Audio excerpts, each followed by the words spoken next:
Water and Sanitation Minister stresses the need for women's participation in WASH for effective governance. Third witness concludes testimony in Chisale's unexplained Worth case. And in other news, Mozambique opposition leader hit with terrorism charges amid post-election crackdown.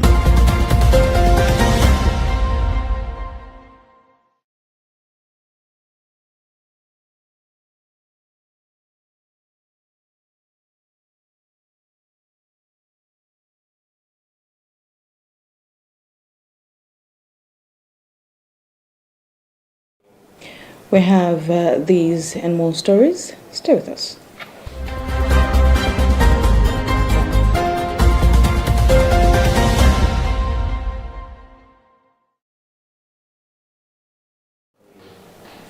Pope Leo XIV has encouraged everyone to leave behind weapons and the money-making that is behind every war.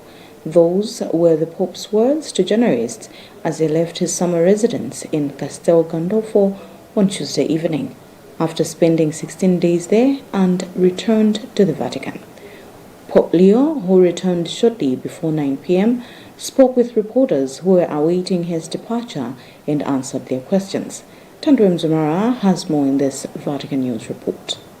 Before leaving Castel Gandolfo Tuesday evening, Pope Leo XIV stopped to talk to some journalists and answered some questions on international current affairs. Regarding the possibility of traveling to war zones such as Gaza, Pope Leo explained that there are many places where he personally would like to go, but this is not necessarily the formula for finding an answer. He stressed that many times with the arms trade, people become just tools without any value, adding that we must constantly insist on the dignity of every human being, Christian, Muslim, and people of every region. The Pope emphasized that we are all God's children, created in His image, and so we must continue this effort. On the subject of his stay in Castel Gandolfo, the Pope said that it went very well, noting that he was able to have a change of scene, but it was a working holiday as he never stopped following current events. He then expressed gratitude to God that the voice of the Church is still important, urging the faithful to continue promoting peace.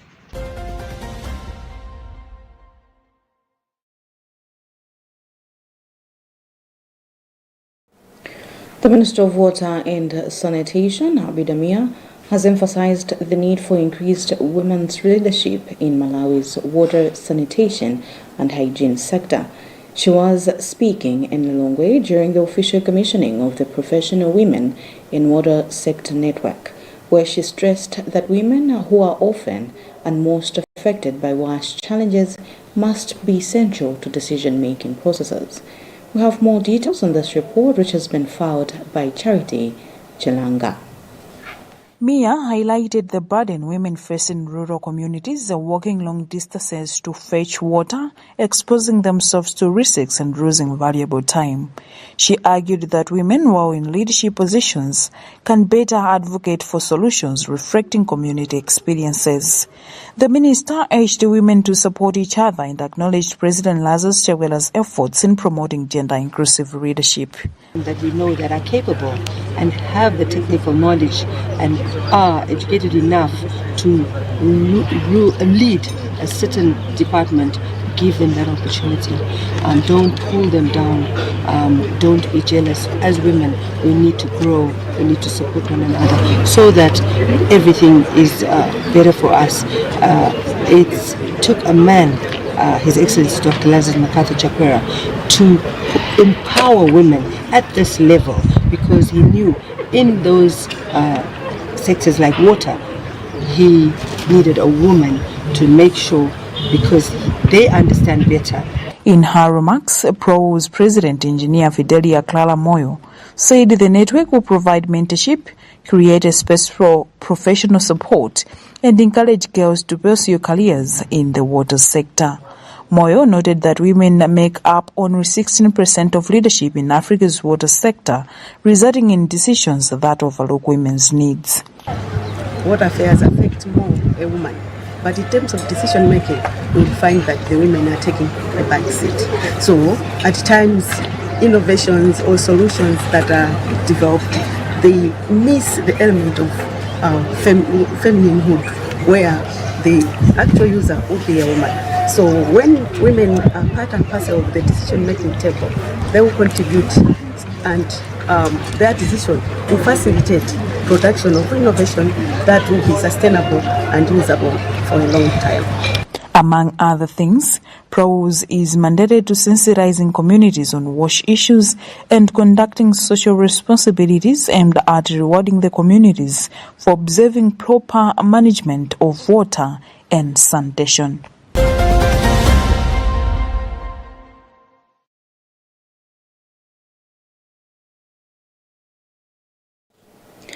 Third witness in the unexplained Worth case involving former presidential security aide Norman Chisale has concluded her examination. Director of Public Prosecutions Masauko Shamkagala says the witness, a tax investigations manager for Malawi Revenue Authority MRA, Alena Banda, has provided documentary evidence showing that Chisale imported 62 vehicles between 2017 and 2019. Lawyers for the defense will cross-examine the witness on 4th August. Robert Edward reports.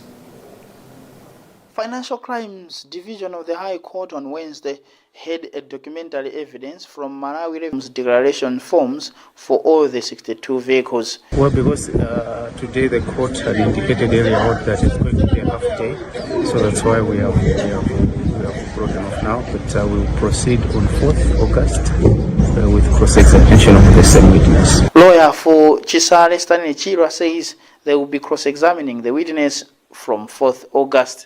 Our request was complied with, to have the documents commissioned, and they did, and the same went in court. What remains is there is now cross-examination of the witness, which is scheduled for the 4th and the 5th of August 2023. The presiding judge, Violet Chipao, has since adjourned the matter to 4th and 5th of August for cross-examination and re-examination of the witness. Chisale is being accused of accumulating unexplained wealth amounting to more than 4.6 billion kwacha. For Luntha, this is Robert Edward.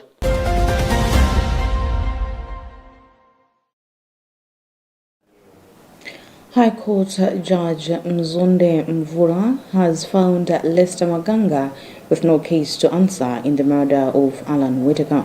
However, he has been found with a case to answer for possession of ammunition without a license and has since been granted bail. In his ruling, Justice Mvula also criticized the police for not conducting a thorough investigation, noting that key individuals such as Whittaker's security guard and garden boy were neither questioned nor investigated. Gift Karonga with a report. In his ruling, Justice Mzonde Mvula said the state and the police failed to demonstrate how Lester Maganga killed or procured someone to kill Alan Whitaker. He noted that key witnesses such as Whitaker's houseboy, garden boy, and security guard were not brought before the court. Justice Mvula further criticized the police for poor record keeping, urging them to document details in writing for future reference. He also stated that based on inconsistencies in the timeline, the court believes Whitaker was murdered at his home, not along the road as initially claimed. Defense lawyer Gonje Sodikia said their client was facing 2 charges, but the court accepted the defense evidence that Lester Maganga was not in Malawi at the time Alan Whitaker was killed. Dikia also pointed out that the court found the deceased's houseboy to be suspicious figure in the case and suggested that the police should have focused more on him, especially since the court believes Whitaker was murdered at his home. So as you know, there were 2 counts that Mr. Lester Maganga was answering to. The first one was the allegation that he caused the death of Mr. Alan Whitaker, and the second one was on the allegation that he was found in possession of an ammunition for which he did not have any documents. So the court has found that on that first count, the allegation of murder, that there was no sufficient evidence to prove or to link Mr. Maganga to causing the death of Mr. Wijiga. The court accepted the evidence of the defense that Mr. Maganga was actually not in Malawi at the time, and the court alluded to the fact that it is of the firm view that it is the houseboy who was very suspicious in this whole thing. Meanwhile, High Court Judge Mzonde Mvula has granted Lester Maganga bail with a cash bond of 100,000 and an uncash bond of 1 million kwacha. However, Maganga still has a case to answer for possession of ammunition without a license. The matter has been adjourned to 2nd September 2025. For Luntha News, this is Gift Kalonga.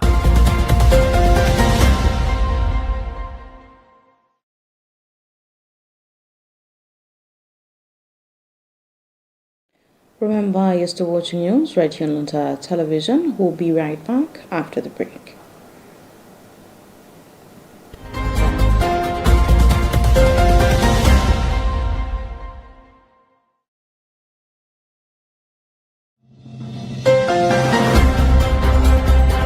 Pope Leo XIV condemns arms trade as he returns to Vatican.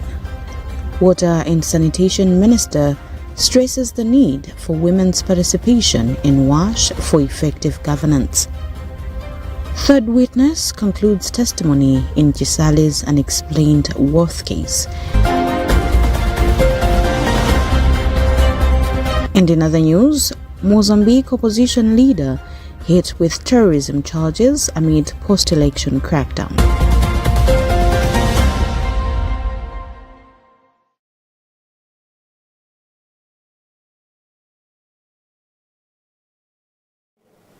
Welcome back. If you're just joining us, know that it's news time here on Luntha Television, and know that you can also catch us on our Facebook page at Luntha Television and YouTube channel Luntha TV. Moving forward, unregulated settlement patterns and increased land-related disputes have prompted the government to roll out structured village land use planning across several districts. The Ministry of Lands, working alongside local councils and sector departments, is implementing a new land planning model that would define how land should be used at village level while identifying and protecting land already reserved for public services. We have more in this report, which has been filed by Judith Ogan and is being read by Patrick Hooper. Commissioner for Physical Planning in the Ministry of Lands, Robbins Lucas, said the new land use plans are expected to organize customary land into structured parcels. This will allow for better use, improved administration, and eventually the formal registration of land for title assurance. Authorities have observed an increase in encroachment cases, especially on land designated for schools, agricultural offices, and road services. The planning initiative is therefore viewed as a necessary intervention to protect such spaces from illegal developments and restore control over public land. The issues of land administration, land issues, we are dealing with the customary land.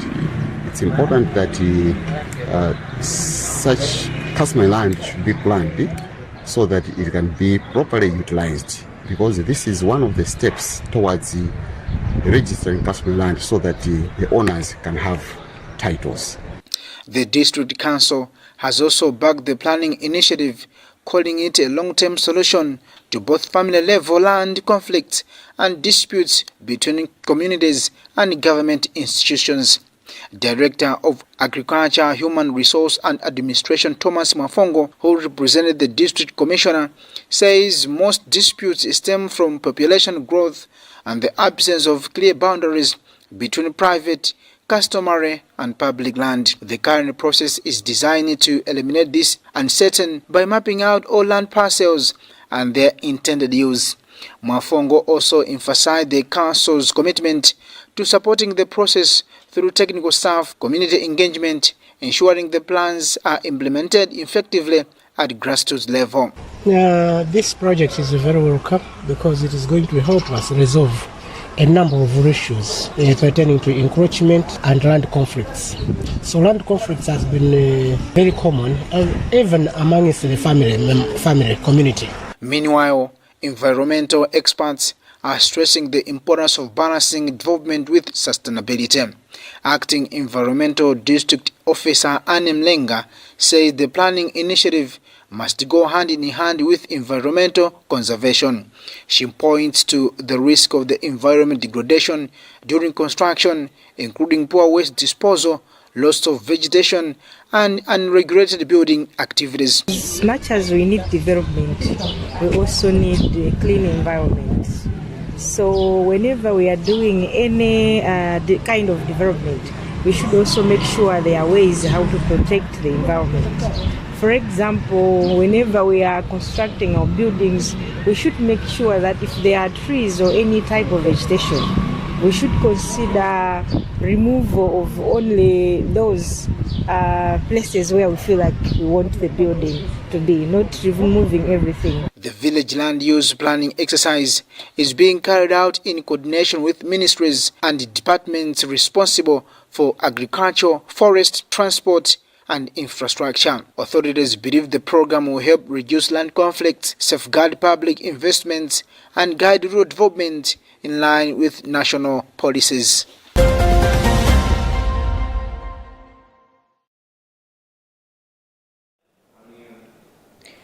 The 2019-2025 Parliament, recently dissolved by the Speaker of the National Assembly, is being called a mixed bag parliament that fell short of the people's expectations. Political expert Cesar Kondoe says that this parliament had the weakest opposition in Malawi's history. Kondoe pointed out that the members of parliament failed to meet the expectations of the Malawians who voted them into office. Emmanuel Chocha reports.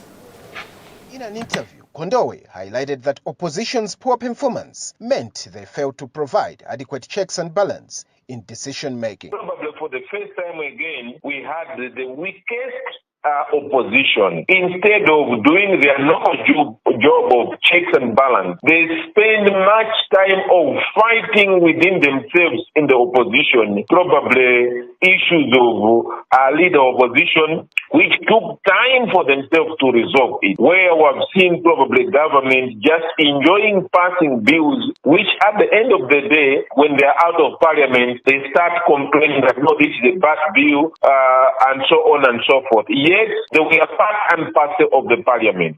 This sentiment was what disputed by fellow political expert Victor Jibopia, who argued that it is up to Malawians to judge their elected representative since they are the ones who voted them into power. Jibopia emphasized the importance of checks and balance across all branches of government, including the executive, judiciary, and legislative. This, he said, would ensure accountability and better governance. Generally, we should be asking ourselves, why do we elect our leader?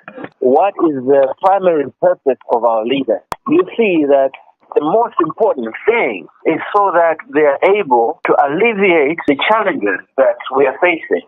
And these challenges range from social, political to economic. So now, if every Malawian has to assess right now, have these things been rectified? Section 67, subsection 1 of the Malawi Constitution stipulates that the National Assembly shall stand dissolved on July 23 in an election year, pending the general election. This year election is scheduled for September 16, 2025. For Luntha News, in Lilongwe, this is Emmanuel Chocha.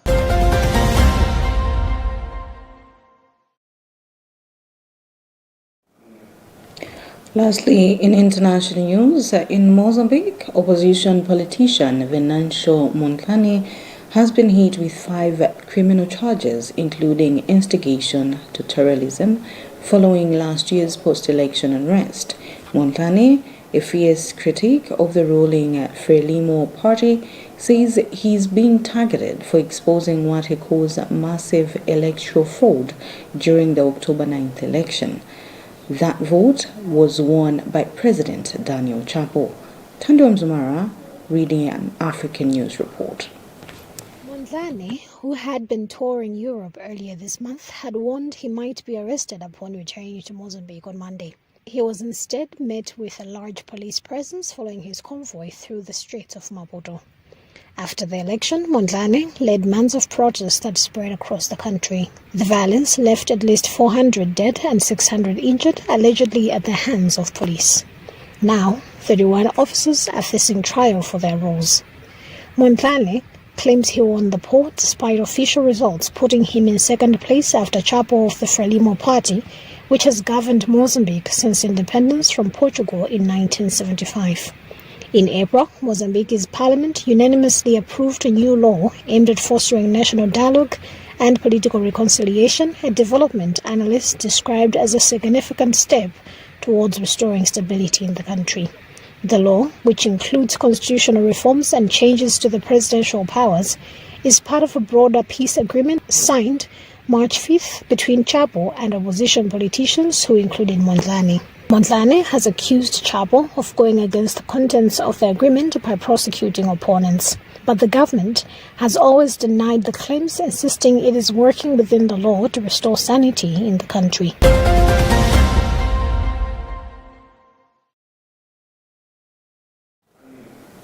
The report concludes our news bulletin, but before we go, let's have a reminder of our headlines. Pope Leo XIV condemns arms trade as he returns to Vatican. Water and Sanitation Minister stresses the need for women's participation in WASH for effective governance. Third witness concludes testimony in Chisale's unexplained worth case. And in other news, Mozambique opposition leader hit with terrorism charges amid post-election crackdown.